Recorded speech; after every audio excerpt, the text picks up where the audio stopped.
Hari ini saya tidak bisa keliling-keliling kampung karena saya di rumah lagi ada tugas dulu.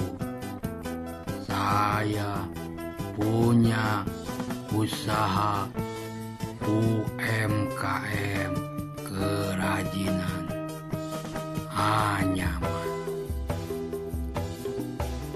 Saya harus mengembangkan dulu usaha ini agar lebih maju dan banyak